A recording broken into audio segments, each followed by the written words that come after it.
欢迎来到热点新闻频道，请订阅并关注以获取最新资讯。长安24计，看诚意复仇连环计，剧情无限反转。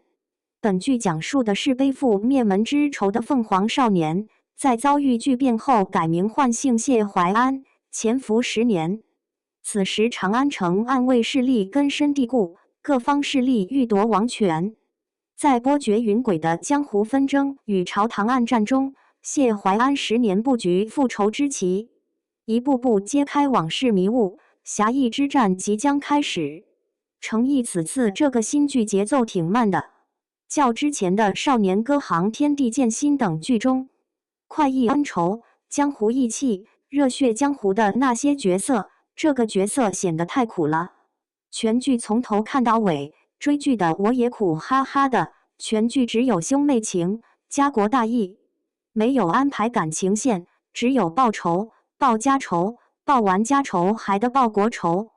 谢怀安的一生都是苦大仇深的，也没怎么看到他笑过，剧程已过大半，还有4集就要大结局了，导演也不给安排个感情线，调剂一下这苦哈哈的复仇之路吗？编剧的剧情写得还是挺不错的，扣人心弦，引人入胜。故事感、悬疑节点每一次看得我惊心动魄，每一次感觉谢怀安这个大聪明被逼入绝境的时候，结果出现反转，置之死地而后生了，总是会有贵人相助。你以为的好人到最后其实并非好人，一直为谢怀安看病。掌握着地下水脉藏水川的那个龙叔，故事尽终了，他反水了，身份揭晓，原来他是铁墨人。为了他死去的孩子，为了铁墨人再也不必在寒冬腊月恶劣天气里被冻死，他在长安蛰伏了30年，为的就是作为内应，接应铁墨王占领长安，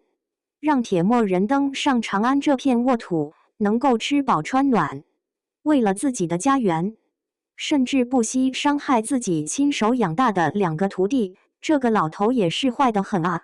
原以为严凤山才是本剧最大的 boss， 应该很难死吧？结果他死得好容易，一个易容术扮作他死去的义子王朴，就晃了他的心神，被刀子捅死了。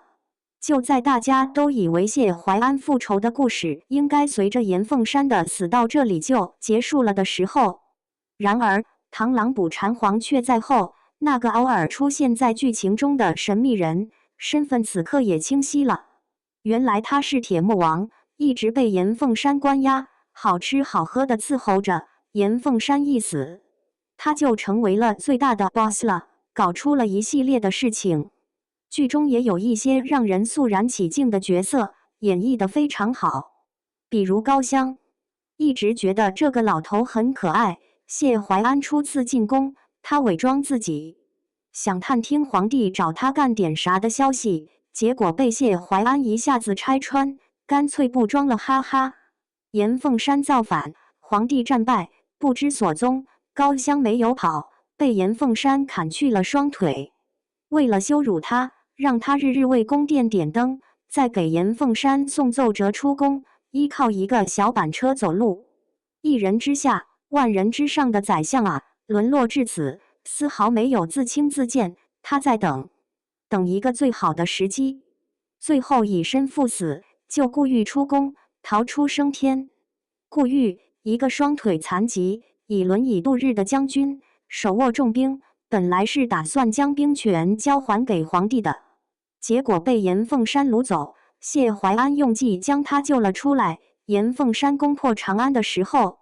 到处都找不到顾玉的身影，就在大家觉得他死了的时候，他却一直都在宫里，躲在下水道里，靠着高香每天的馒头救济度日，忍饥挨饿，最后被高香送出了宫，结局就是栽在了铁墨王手里。这个角色也是有点惨的，非常正义凛然，爱国的一个角色，国家有难总是冲在最前面，然后几次命悬一线都被谢怀安救了出来，最后一次困在铁墨王手里，眼看着谢怀安也无能为力，他选择正义赴死，可歌可泣。全剧故事精彩，悬疑感强，每个人的角色都很丰富，演绎得很到位，推荐。